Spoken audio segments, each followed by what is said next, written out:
In Psalm 94, verse 19, we read, "When anxiety was great within me, your consolation brought me joy." I love the Psalms so much. They so connect with our everyday real life. And here the psalmist is not saying, if one day in the future, sometime I might get anxious, but he's acknowledging that when anxiety was great within me, have you ever been there? I know I sure have.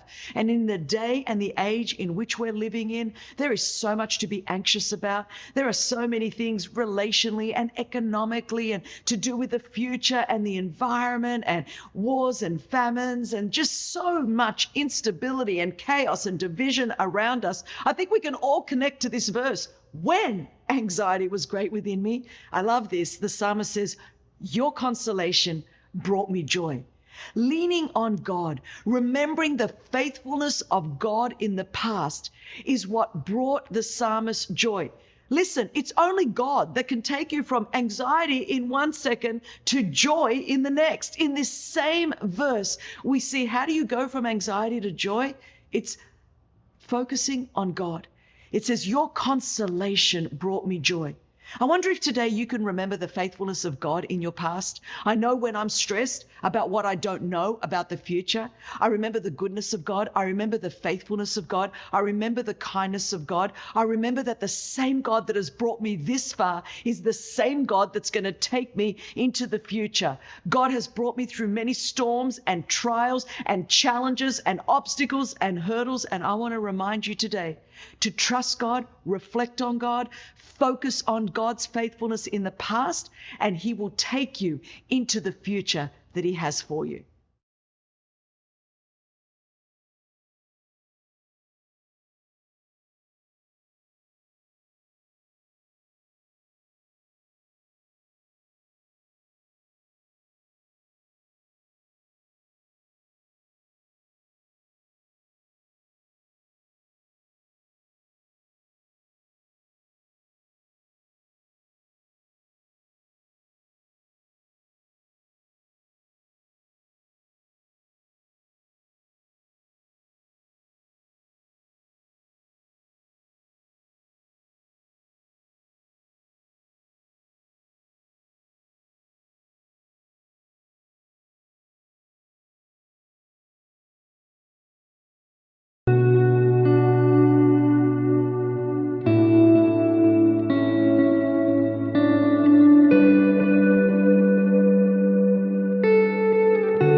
It's significant that when Jesus of Nazareth was born, it was announced as good news that brings great joy. We're told that Jesus himself rejoiced and gave thanks to God his Father when he began to announce the kingdom of God.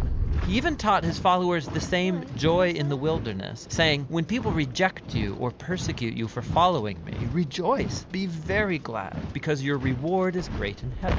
After his death and resurrection, Jesus commissioned his followers to go out and announce the good news that he was the risen King of the world. And as they did so, the early Christian communities were known for being full of joy, even when they were persecuted. Like when the Apostle Paul was sitting in a dirty Roman prison, he could say that he's chosen joy, even if he gets executed. He called this the joy of faith, or joy in the Lord. He believed it was the gift of God's Spirit, a sign that Jesus' presence is with you, inspiring hope in the midst of hardship. And when you believe that Jesus' love has overcome death itself, joy becomes reasonable in the darkest of circumstances. Now, this doesn't mean that you ignore or suppress your sorrow. That's not healthy or necessary. Paul often expressed his grief about missing loved ones or losing friends or his own freedom. He called it being full of sorrow and yet rejoicing. As he acknowledged his pain, he also made a choice to trust Jesus that his loss wouldn't be the final word. This is very different from the trite advice to turn that frown upside down. Christian joy is a profound decision of faith and hope in the power of Jesus' own life and love. And that's what biblical joy is all about.